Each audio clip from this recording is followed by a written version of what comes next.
if you talk to anyone who is a student of the Supreme Court, who is a student of right-wing legal thought, what's coming out of the Federalist Society, that guy, I want to say Leo Laporte, but I don't think it's Leo Laporte.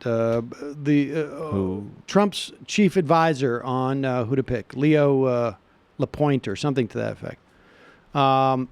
Federalist Society guy. What is it? What is it? Leonard Leo, exactly. Sorry. Leo Laporte is a famous tech blogger. I was going to say, okay. Leo Laporte. He's yes, got great tickets. He's great. He's coming over. We're going to do the Supreme Court. It's going to become Leonard technology. Leo. That would be if Trump was a Democrat. Leonard Leo is already saying, like, we're not looking for someone who's going to overturn Roe v. Wade, which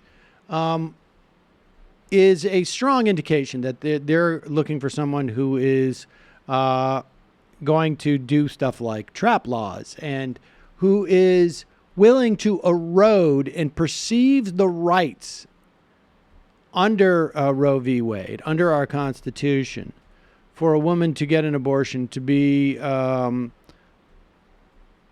not particularly sacrosanct. And so we'll chip away at it. And so this is the game that Susan Collins is going to play here. And this is the failure of the media to really address it. Because really the issue isn't, is there someone who is going to overturn, would you support someone who's going to overturn Roe v. Wade? And she, of course, says no. But the real question is, are you going to support someone who supports abortion rights? That's really the question that needs to be addressed. And the whole Roe v. Wade thing is a way of sidestepping that specific question. Of the court, that really could happen this time, especially for the future of cases like Roe v. Wade. You talked about precedent. You support abortion rights. What will you do to ensure that remains in place with the nominee? I'm going to have an in-depth discussion with the nominee, and I believe very much that Roe v. Wade is settled law as it has been described by Chief Justice Roberts. It has been established as a constitutional right for 45 years and was reaffirmed 26 years ago. So a nominee's position on whether or not they respect precedent will tell me a lot about whether or not they would overturn Roe v. Wade. A candidate for this important position who would overturn Roe v. Wade would not be acceptable to me, because that would indicate an activist agenda that I don't want to see a judge have. And that would indicate to me a failure to respect precedent, a fundamental tenet of our judicial system. High on the hill was a lonely goat herd, lay, hoodlay, hoodlay. Now a bunch of excited Democrats will go on Twitter and think that I'll save them. But then I'll meet with Mr. Trump's pick and he'll say, I'll be mindful of precedent. And presto bingo, I'm going to vote to confirm this man. Right. I mean, that's basically it. Get ready for another Lucy with the football. It's all, well, here's the thing. It's all...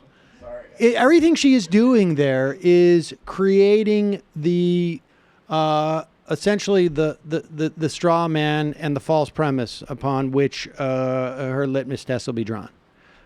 It is, everything she said there was irrelevant to the question of whether or not abortion rights will be preserved.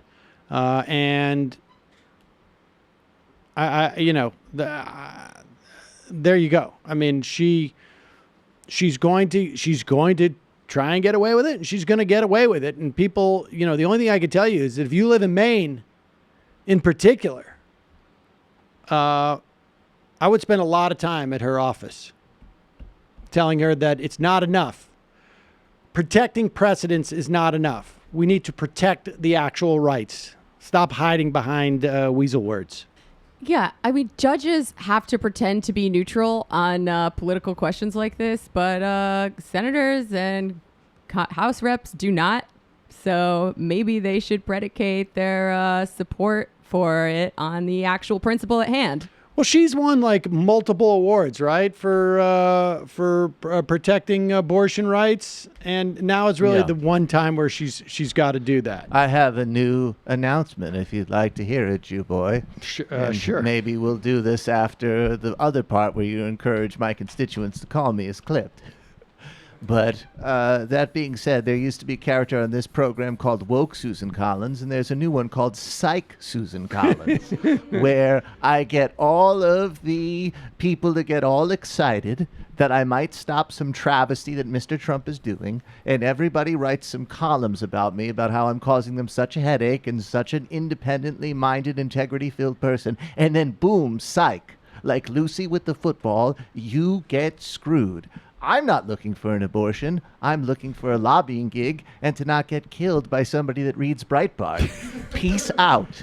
Go fuck yourselves. I'm voting to confirm.